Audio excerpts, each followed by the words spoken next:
Well, thank you, Mick, for that lovely introduction. I'd like to introduce my esteemed panelists here. To my left, I have Anders Strömblad, Head of External Management for AP2, Marta Jankovic, Head of ESG Integration for Alternative Assets at APG Asset Management, Geoff Rose from National Australia Bank, heading up Agribusiness for New South Wales, ACT, and that's it. And Wendelin von Gravenreuth, Manager for Global Forestry Investment for MUNICH Asset Management. So before we begin, I thought I would make a few introductory remarks. When we think about institutional investment, institutional investors around the world have over $90 trillion of assets under management. And pension funds, insurance companies are probably well over half of that. So how they invest and what they do really matters on a global scale. So our clients are mostly these types of institutional investors, pension funds, insurance companies, sovereign wealth funds. So they have long-dated liabilities and are essentially trying to create a portfolio of investments that will help meet these long-term liabilities. So most of our clients have about 1 to 3% of their portfolios allocated to timberland, although a few have as much as 8%. So on one hand, you can think about that as a very small amount in the grand scheme of things. Still 70% of portfolios are generally allocated to fixed income and public equities. But on the other hand, the world is very much changing. And there's three forces that I think about that are really driving some of the decisions that our clients are making. So one, we have an aging society around the world, which for our pension fund clients, for example, means more liabilities over the next 100 years. Secondly, we have a world where we have rising resource scarcity, climate change, and that really just means more risk. And third, we are living now in an environment of low economic growth. And for the time being, as we continue to deleverage in OECD economies, this means low returns. So if you think about more liabilities, more risk, and less returns, that's a pretty challenging decision environment for our clients. But what we've seen now in the last few years, particularly since the financial crisis, is more interest in assets like timberland, or what we call real assets, so timber, agriculture, real estate, infrastructure, because they have certain types of characteristics that create lots of benefits in portfolio and help our clients manage their liabilities. So we surveyed our clients last year to ask, why do you have timber in your portfolio? And there were sort of three top reasons. One was the risk-return profile of these assets. Secondly was the inflation hedging characteristics of timberland. And three was actually the capacity to create sustainability outcomes from managing forestry assets. So with that background in mind, what I'd like to explore in this panel today is the institutional investor perspective on the future of forestry investment. What is the nature of returns? And how is the asset class performed? How are institutional investors thinking about long-term investment in this asset class? And what do we view as the opportunities in agriculture and sustainability, which go very much alongside forestry investment? And if we can, I'd love to also tease out what are some of the big questions on the minds of capital in this space. So with that, I think I might throw it open to Anders first. So Anders is one of the investors at AP2, which is a very large Swedish national pension fund. Anders, I wondered if you could talk a little bit about, the nature of timberland returns and agriculture, if you'd like to talk about that, in your portfolio, and how have you viewed the performance to date? So before I maybe respond a little bit on the topics, maybe I should give a little bit about the background why we are investing in ag and timber. I think that could be maybe valuable to hear that. We were in the middle of financial crisis, had a huge exposure to public equities, and we were really hard hit. And we decided to explore the opportunity to invest in assets which we thought were less volatile and could create also a reasonably good cash return every year. So we sat down and thought maybe we should find out something that we could invest in which have those characteristics. And we decided to go for ag and timber quite early in the process, and we said, what kind of fundamentals are there in the world that could really benefit for those kind of investments? And we said, we know there is a growing population. We know that people are moving in from poverty into middle class.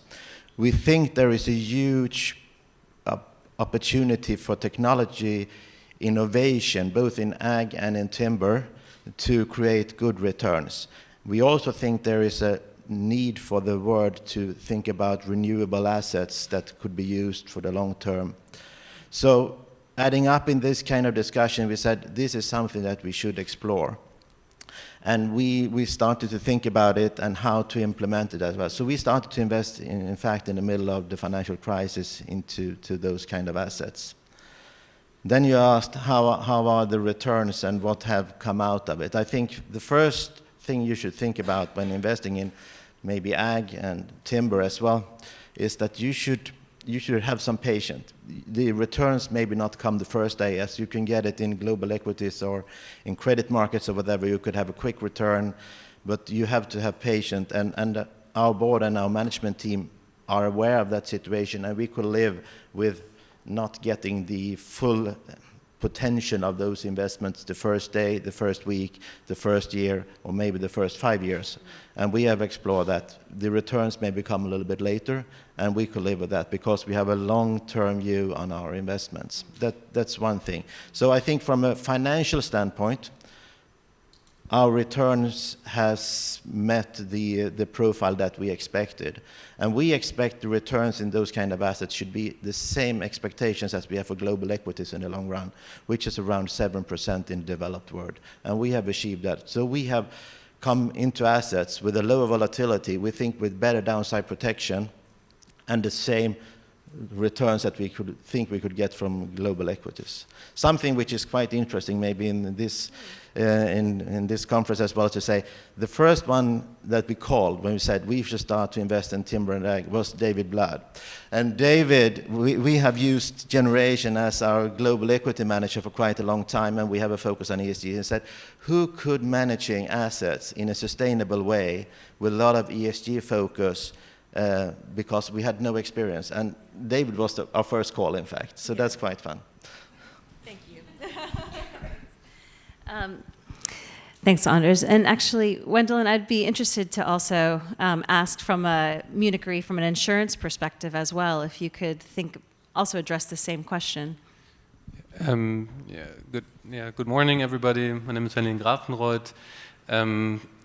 And I would be managing the global forest portfolio at MEAG, and we invest for Munich Re, which is the biggest reinsurance in the world.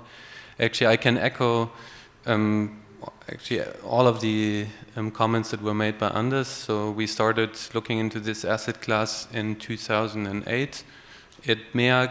Then I have to say that we actually hold within Munich Re 4,000 hectares of forest in Bavaria already for more than, I think, 70, 80 years, but which was never a strategic investment, but it was inherited by consolidation of different investment in different insurances in Germany.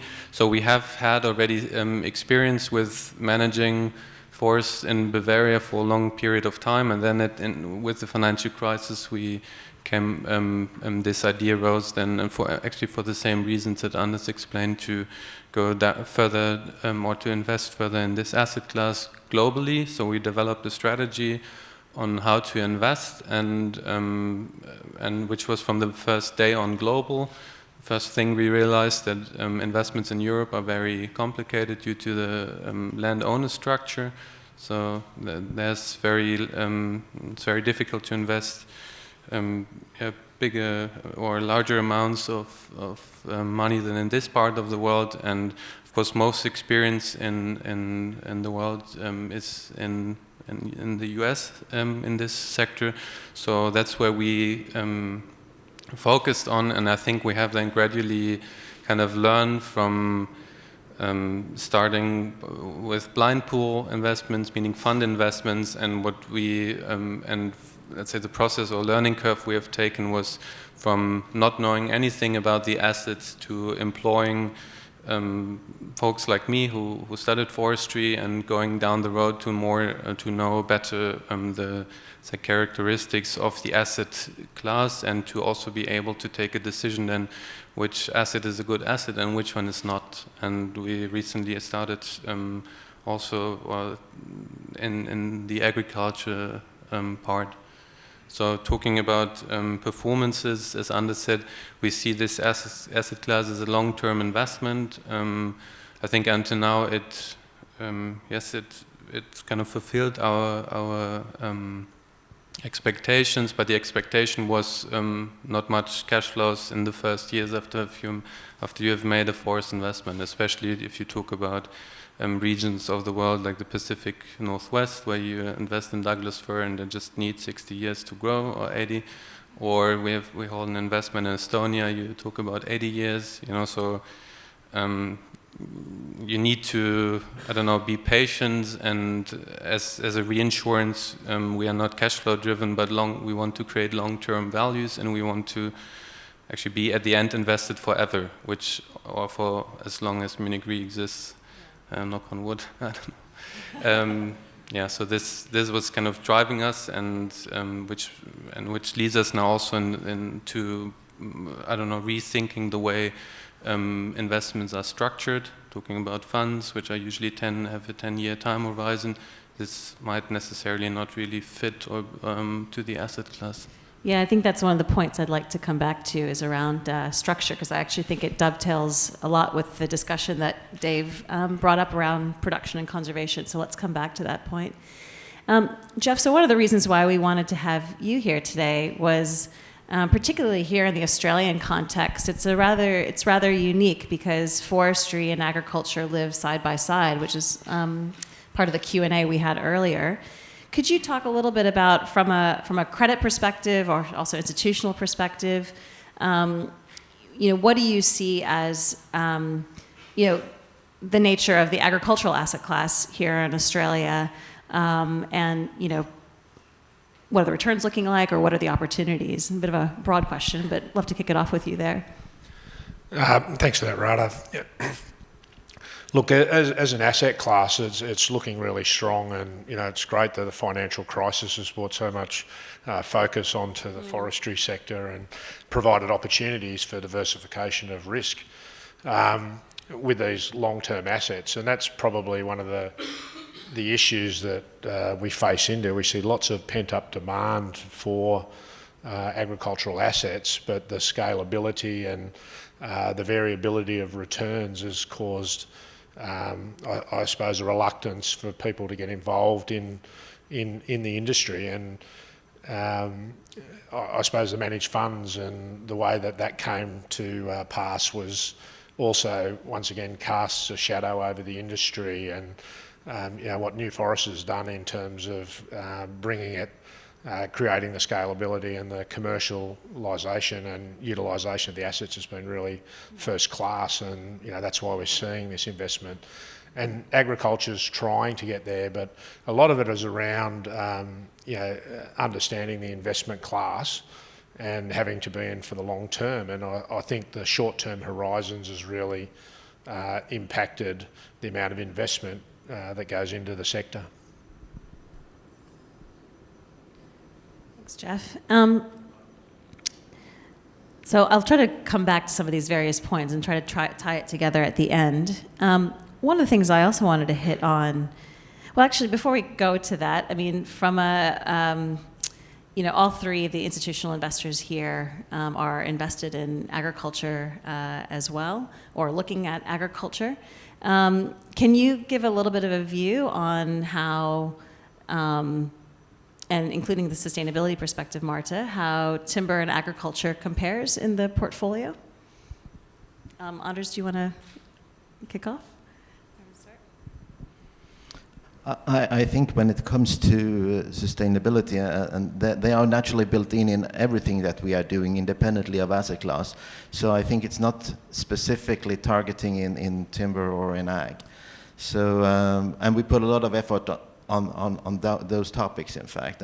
And on the ag side, we have been a part of developing the UNPRI framework for, call it, responsible investments into farmland, together with APG as well, which has been heavily involved in that process. And I think those kind of things that institutional investors could do together by creating framework how we should do investments in the best way are really good. And I think we are a number of institutional investors. A lot of institutional investors share the same basic values for the long term as well. So I think more cooperation between ourselves as well is quite important. Thanks. I'll just start with a disclaimer that my distinguished participants here are investment people and I'm not. So I'm going to be approaching every question from a sustainability perspective only. And a colleague of mine, Jos Lemmens, is here today, so you can ask him all kinds of investment-related questions if you like. As far as the combination or the sort of standing alongside each other of forestry and farmland assets is concerned, I think we would, from a sustainability perspective, apply a similar lens to those asset classes. But I do think that also to sort of come back to what Anders said about the farmland principles, for example, I do think that there are unique challenges associated with each of these two separate sub-buckets. And on the sort of agriculture side, those challenges can be quite risk attractive. So from an ESG perspective, especially if you're looking at investments in emerging markets, and also in developed markets associated with food production. And there is obviously a huge challenge to come to or to maintain food security for us all. But there are also huge challenges in terms of what is expected of that supply chain and how it is managed and what society needs to have to survive, and what it also is happy to cope with, such as, I don't know, the impact on animals and on the ecosystems. And with timber assets, I think it is similar to some extent, but I think around timber assets there is a lot more of a structured international kind of guideline-based approach. So when we invest, we know that you can, well, you have to tick certain boxes, but just the first few boxes to tick, you already know what you're going to be ticking. The farmland principles, whilst they're great as a starting point, they don't have a developed set of KPIs behind them, and I think that's the challenge, next challenge for it, is to actually substantiate what's behind the farmland principles. Because it's very easy to say, yes, I'm going to apply them. This is what we ask managers in side letters to do. And they say yes, but then how do we as an investor check what is really behind that? So I think for agriculture there's a few more challenges there.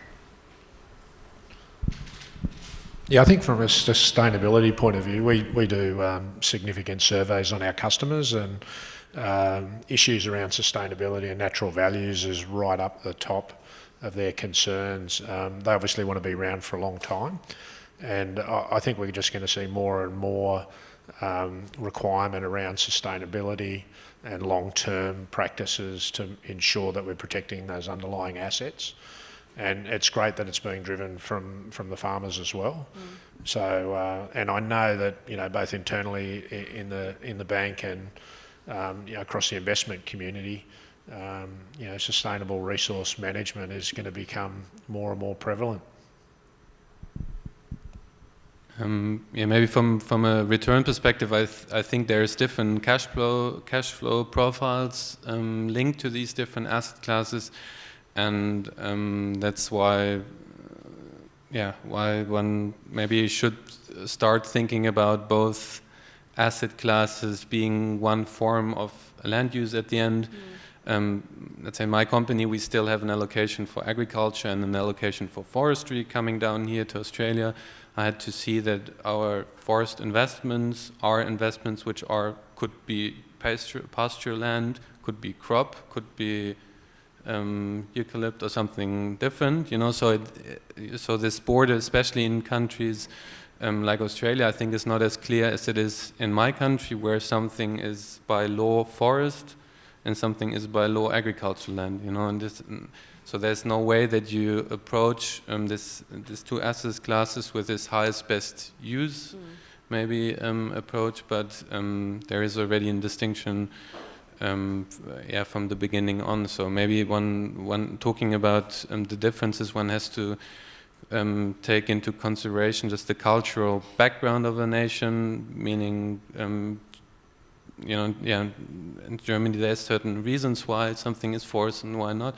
In this part of the world maybe it's different, because we have lower population density and and there's many other factors which come into this picture. Talking about sustainability, I think key to sustainability is a long-term perspective. So if the owner has a long-term perspective, an owner has an intrinsic kind of reason to protect what is there, you know. So talking about the experiences coming from my part of the world, you own something, you inherit it to your son, and you don't want to inherit something to your son in the worst kind of situation, and you inherit it from your father or your mother, you know. So and now talking about institutions as we are, who do not inherit anything to anybody, but we have investors, shell. My case, we are listed at the stock market. So what we need to in order to safeguard sustainability, we have to have a long perspective. And for my view, our view, sustainability is not only about ecology, but it's also about economy and social aspects.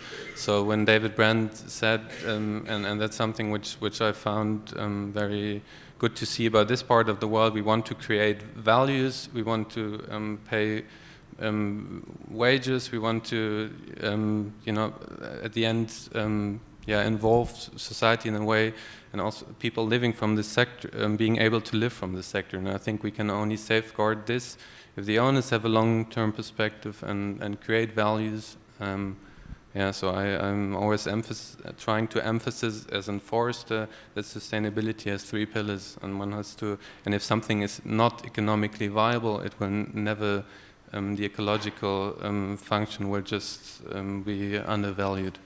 So, maybe. That's great. And then Anders, I think, did you want to comment? Yeah. I would love to have another comment.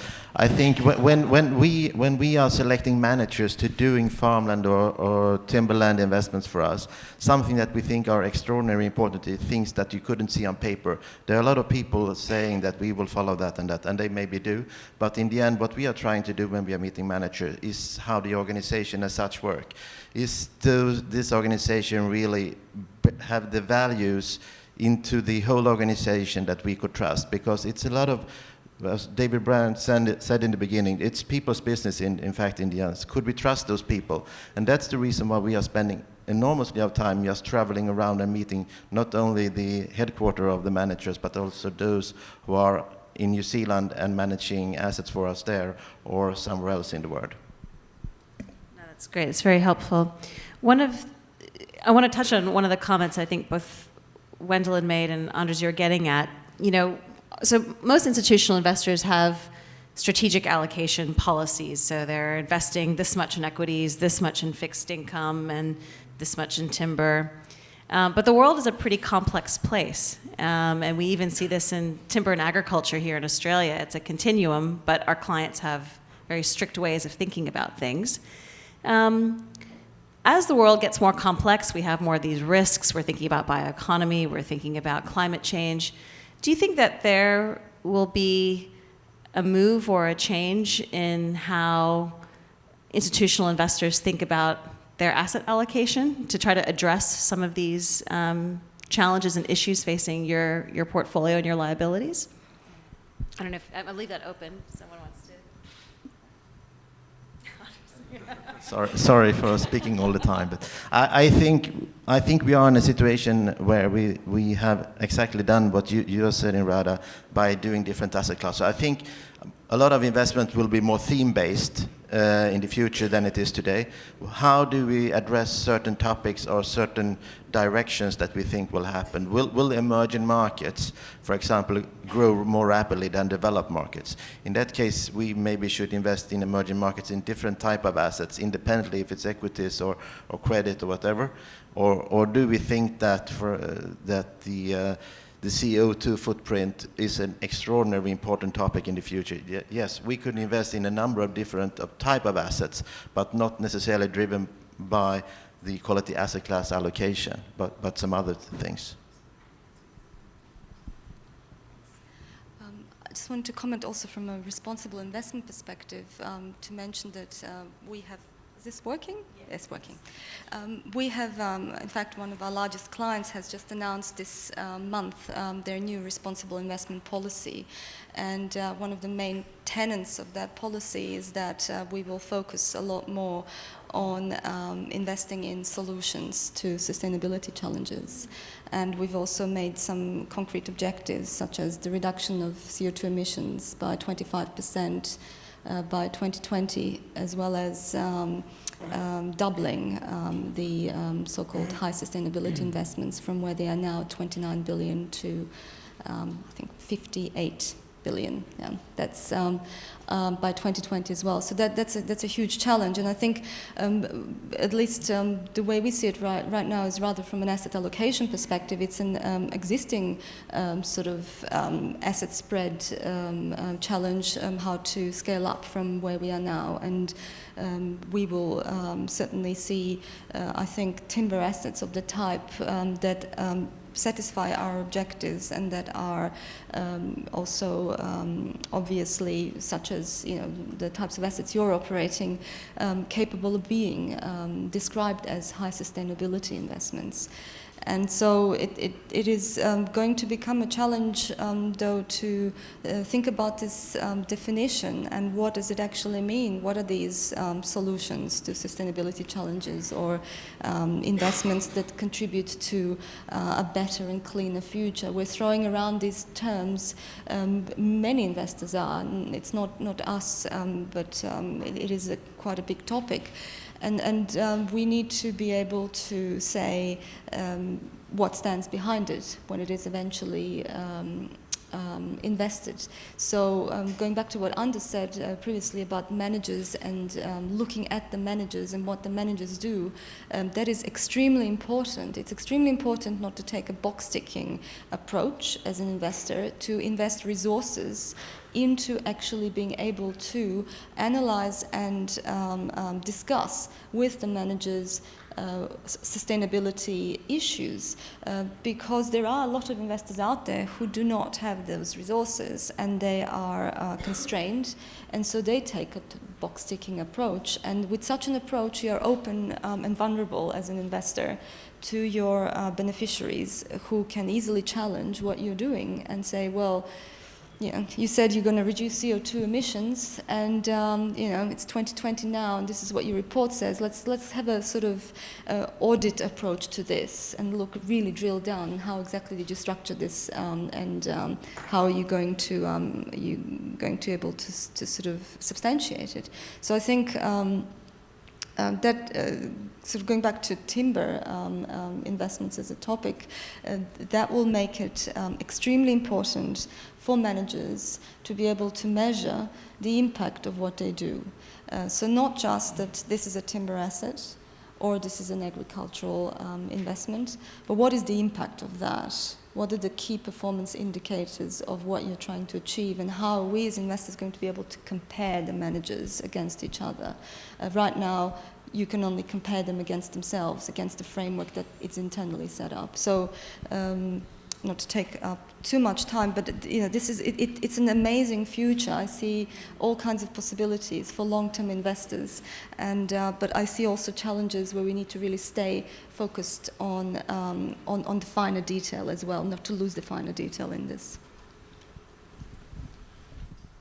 Yeah, I think as complexity increases, sometimes it's better to keep it simple and look at where the demand's pulling, ever-increasing population, the requirement for food and shelter, the long-term strategies of the investors of, maybe they just keep it simple and stick with what David said, which is, the values and the people, and make sure that they're aligned, along with sustainability, to ensure that we're leaving a legacy for the people that come after us. And I think, as complexity increases, if you dumb it down sometimes, we may get better investment returns.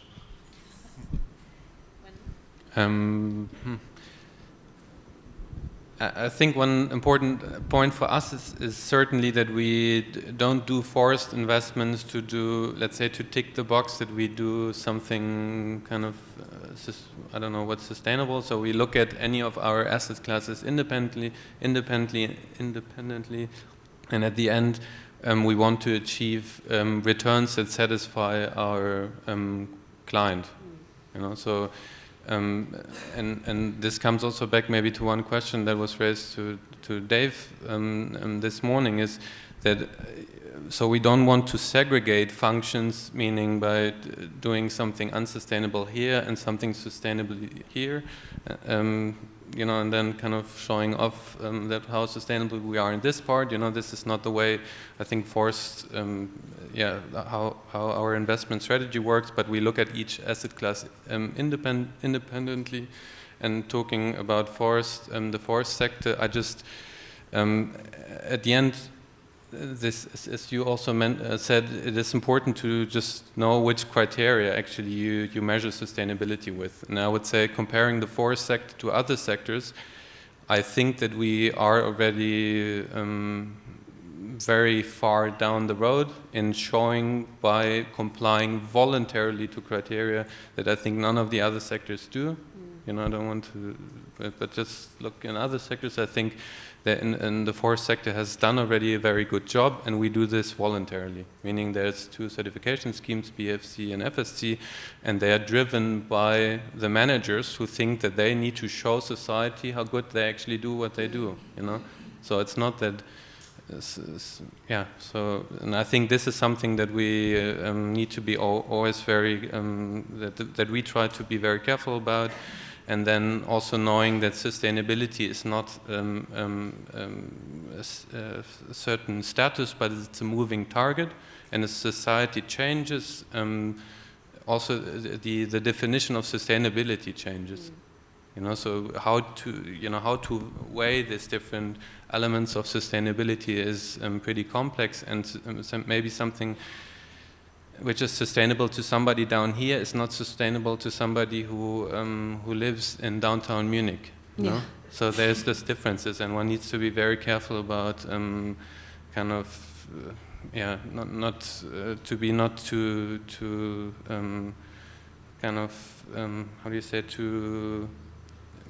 to have this too strong beliefs, and this is sustainable and this is not, because it's a moving target, and one should just talk to people. And I always hope, I'm a big fan of bottom up, so one needs to take people in certain societies where they are, in certain management systems, and develop from there on.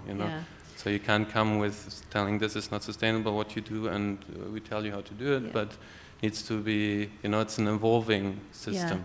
And I think one of the things that we're trying to do as a company, and we'll hopefully talk about this later in the afternoon, is to actually think about what are going beyond just certification, to actually thinking about what we're calling sustainable landscape investment, to actually think about governance, ecosystems, productivity, a variety of facets that comprise sustainable landscape investment, and what are the metrics by which we can actually gauge our performance over many years. And that's something that we're trying to do, and hopefully we'll be successful at it, but we'll talk about that more this afternoon.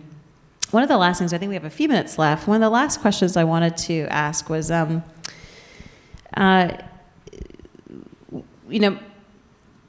coming out of the financial crisis, seeing these emerging investments in timberland in different parts of the world, most of it has been around, kind of 10-year funds, and then, you sell the asset. But given all the complexity of what's happening in the world and long-term liabilities, climate change, sustainability, it seems like there should be patient capital and long-term investing. Do you have any views on what's the appropriate, structure or how this asset class should evolve, both timber and agriculture, over the coming years, and what, and I guess maybe dovetailing with that, how those structures can dovetail with the long-term responsible investment and sustainability objectives of institutional investors? I'll make that the last question.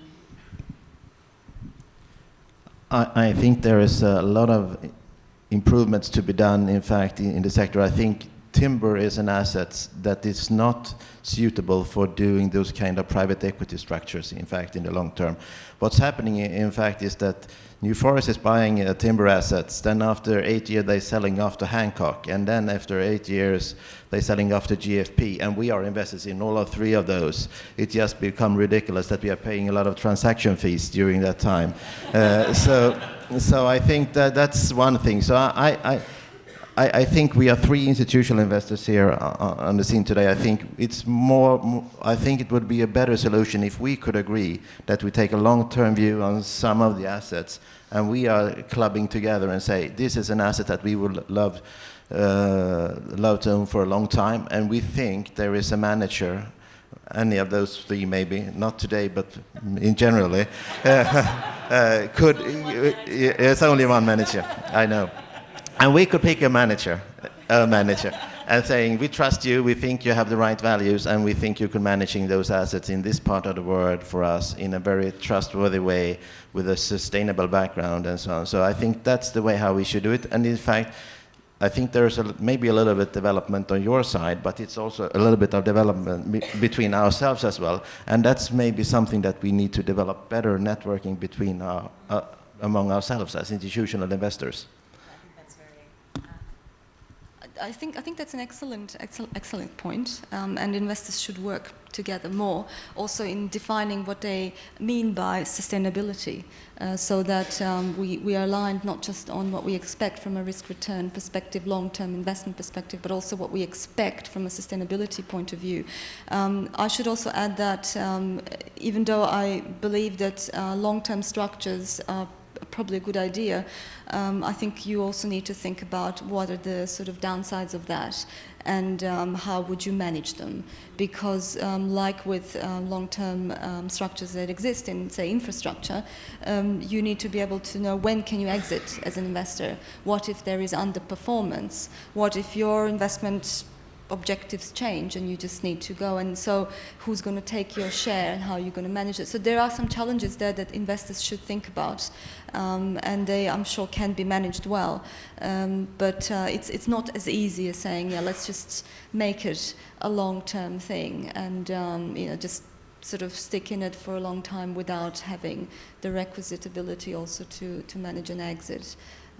But other than that, I think it's a great idea. I think it's also a great idea to combine different sub-buckets, because every different institutional investor will have an allocation that is slightly different from their neighbor, so that, say, maybe you're in private equity for one type of institutional investor, for another you're in a natural resources asset bucket, as in for us, for another you might be in the infrastructure space. I don't know, but that's also an issue internally for institutional investors, and then you have competition also between internal asset buckets. So all of these things to think about.